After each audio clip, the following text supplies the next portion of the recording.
जय Hind defence lovers. आज की टॉप हेडलाइंस कुछ इस प्रकार है। पिनाक रॉकेट के मार्क 3 वर्जन पर भी चल रहा है काम। बांग्लादेशी नागरिकों ने भारत में घुसपैठ करने की करी कोशिश। पर्वत प्रहार एक्सरसाइज में निलामी दिखाने वाली है अपने कुछ एडवांस इक्विपमेंट। चाइनीज इन्फ्लुएंस को काउंटर करने के लिए यूएस और ऑस्ट्रेलिया के बीच महत्वपूर्ण डिसीजंस। और ईरान और इजराइल के बीच संभावित कॉन्फ्लिक्ट को लेकर यूएस एयरफोर्स ने तैनात किया अपने F-22 रैप्टर्स।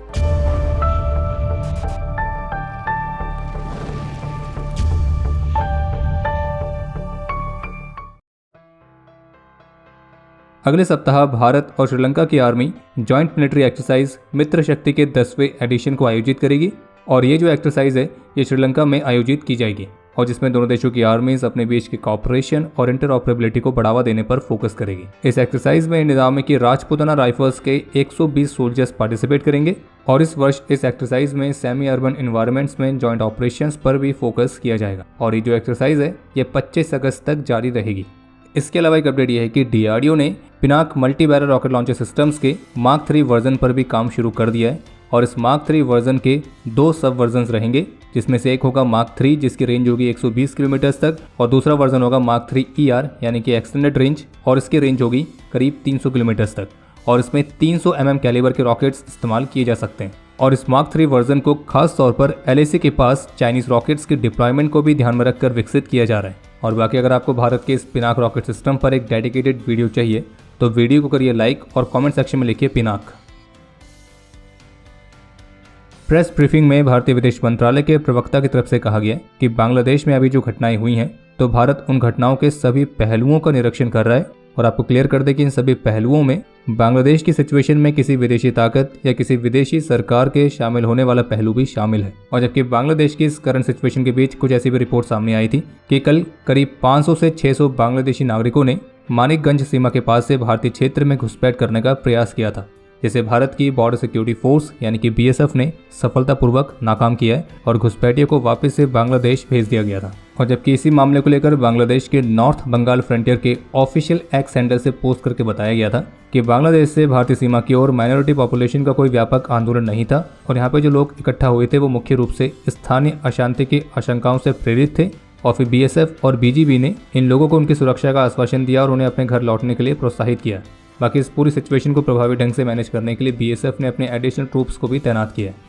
बाकी बांग्लादेश में माइनॉरिटी हिंदुओं के साथ जिस तरह की बर्बरता अभी भी हो रही है तो वो अभी भी एक बड़ी चिंता का विषय बना हुआ है। और जबकि इस पूरी सिचुएशन पर भी अलग अलग लेवल पर प्रोपेगेंडा चल रहे हैं और इस प्रोपेगेंडा को रन करने में द न्यूयॉर्क टाइम्स जैसे बड़े बड़े इंटरनेशनल मीडिया हाउसेस भी हैं जो अपनी न्यूज़ हेडलाइंस ही कुछ ऐसी लिख रहे हैं जिससे सिचुएशन पूरी आपको अलग ही लगेगी। और हाँ, एक बात और, ऑल आइज ऑन राफा वालों की आइज अभी भी बांग्लादेश में जो चीज़ें हो रही हैं वहाँ तक नहीं पहुँची है। बाकी बांग्लादेश की सरकार को अभी जिस तरह से गिराया गया है तो उसी तरह का मॉडल अब पाकिस्तान में भी उत्पन्न होता हुआ दिखाई दे रहा है, क्योंकि इमरान खान की PTI की पाकिस्तान स्टूडेंट फेडरेशन यानी कि PSF ने पाकिस्तान की गवर्नमेंट और पाकिस्तान की आर्मी के लिए एक अल्टीमेटम इशू किया है और जिसमें उन्होंने 30 अगस्त तक इमरान खान की रिहाई की डिमांड करी है। और PSF की तरफ से पाकिस्तान की गवर्नमेंट और पाकिस्तान की आर्मी को वार्निंग दी गई है कि अगर उनकी डिमांड्स पूरी नहीं होती हैं तो फिर वे पूरे देश में प्रोटेस्ट करेंगे।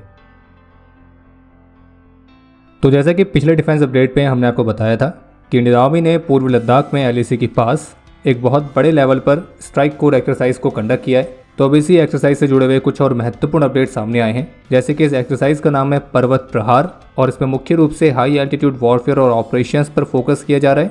और इस तरह के टेरेन में ऑपरेट करते समय सोल्जर्स को किस किस तरह के यूनिक चैलेंजेस का सामना करना पड़ता है तो उनका सामना करने और उनके लिए तैयार रहने के लिए रियल वर्ल्ड कॉम्बैट सिनेरियोज को भी सिमुलेट किया जाएगा।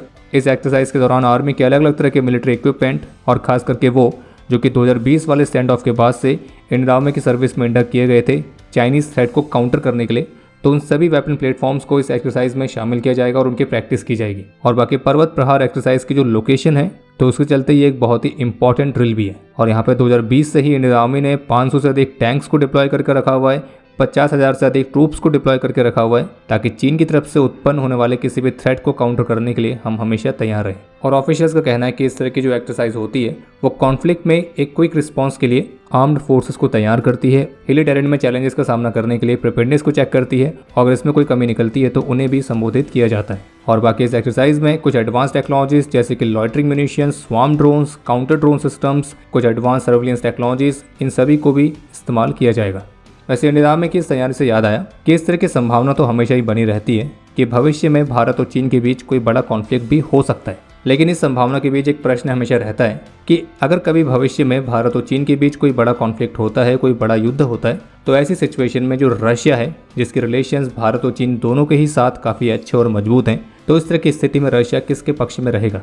तो अगर आपके मन में भी इस तरह का प्रश्न आता है तो इस प्रश्न का उत्तर हमने अपनी लेटेस्ट वीडियो में दिया है, जो कि डिफेंस ज्ञान सीरीज में अपलोड की गई है। अगर आपने वीडियो नहीं देखी तो उस वीडियो को जरूर देखिए और अपने विचार भी कमेंट सेक्शन में शेयर जरूर कीजिए। चाइनीज इन्फ्लुएंस को काउंटर करने के उद्देश्य के साथ अमेरिका और ऑस्ट्रेलिया ने इस बात का निर्णय लिया है कि अब वे संयुक्त रूप से मिलकर guided multiple launch rocket systems का प्रोडक्शन करेंगे। और इसके साथ इस बात का भी निर्णय लिया गया कि ऑस्ट्रेलिया की जमीन पर रोटेशनल यूएस फोर्सेस की प्रेजेंस को भी बढ़ाया जाएगा। और इसका मतलब यह है कि नॉर्दर्न ऑस्ट्रेलिया के बेसिस से और भी अधिक मैरीटाइम पेट्रोल एयरक्राफ्ट और भी अधिक रिकॉनेसेंस एयरक्राफ्ट ऑपरेट करेंगे और काफ़ी फ्रीक्वेंटली अब बॉम्बर की डिप्लॉयमेंट्स भी होती रहेगी। और इसके साथ दोनों देशों ने इस बात का भी निर्णय लिया है कि वे नॉर्थ में कुछ महत्वपूर्ण ऑस्ट्रेलियन बेसिस पर इंफ्रास्ट्रक्चर पर निवेश करना जारी रखेंगे। और इनमें से कुछ लोकेशंस ऐसी हैं जो कि साउथ चाइना सी के बेहद ही करीब हैं।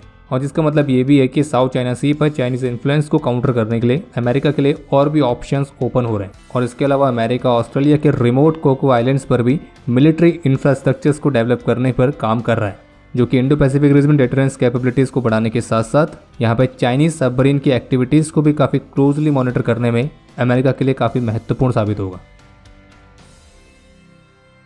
इजराइल और ईरान के बीच संभावित कॉन्फ्लिक्ट का खतरा अभी भी बना हुआ है और संभावना अभी भी यही बनी हुई है कि ईरान कभी भी इजराइल पर कोई बड़ा हमला कर सकता है। और जबकि इसी बीच बुधवार को ओआईसी की तरफ से भी एक स्टेटमेंट जारी की गई है, जिसमें उन्होंने इजराइल को जिम्मेदार ठहराते हुए कहा है कि पिछले सप्ताह ईरान में जो हमास के चीफ को एलिमिनेट किया गया था, तो उस हमले के लिए इजरायली जिम्मेदार है। और ओआईसी ने इस हमले को ईरान की संप्रभुता का एक गंभीर उल्लंघन बताया है। और जबकि इसी बीच ईरान ने दुनिया भर की सिविलियन एयरलाइंस के लिए एडवाइस जारी करी है और उन्हें कहा है कि वे ईरान के एयर स्पेस के ऊपर से फ्लाई करना अवॉइड करें, क्योंकि मीडिया रिपोर्ट्स में कहा जा रहा है कि ईरान किसी तरह की मिलिट्री एक्सरसाइज को कंडक्ट करने की योजना बना रहा है। और जबकि एएफपी के साथ इंटरव्यू में ईरान के एक्टिंग फॉरेन मिनिस्टर की तरफ से कहा गया कि इजराइल ने ईरान में हमास के लीडर पर हमला करके एक बहुत बड़ी स्ट्रेटेजिक मिस्टेक करी है, क्योंकि उन्हें अब इसकी बहुत भारी कीमत चुकानी पड़ेगी। और जबकि ईरानियन ऑफिशियल्स का कहना है कि इजराइल ऐसी पोजीशन पर नहीं है जहां पे वो ईरान के खिलाफ युद्ध छेड़ सके। और जबकि इजराइल के खिलाफ ईरान के संभावित स्ट्राइक के खतरे को देखते हुए यूएस एयरफोर्स ने अपने 12 F-22 रैप्टर्स को भी डिप्लॉय किया है।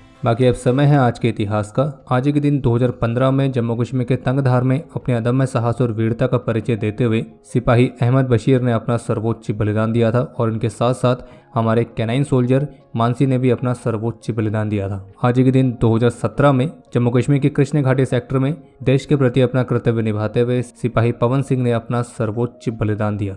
आज के दिन 1991 में जम्मू कश्मीर के कुपवाड़ा में एक ऑपरेशन के दौरान मेजर संदीप शंकला और सिपाही स्वरण सिंह वीर गति को प्राप्त हुए थे। मेजर संदीप को मरणोपरांत अशोक चक्र से और सिपाही स्वरण को मरणोपरांत कीर्ति चक्र से सम्मानित किया गया। और आपके लिए आज का प्रश्न यह है कि अशोक चक्र गैलेंट्री अवार्ड की किस कैटेगरी में आता है। और अब समय है आज के टॉप 3 कमेंट्स का, जो ये रहे आपकी स्क्रीन पर।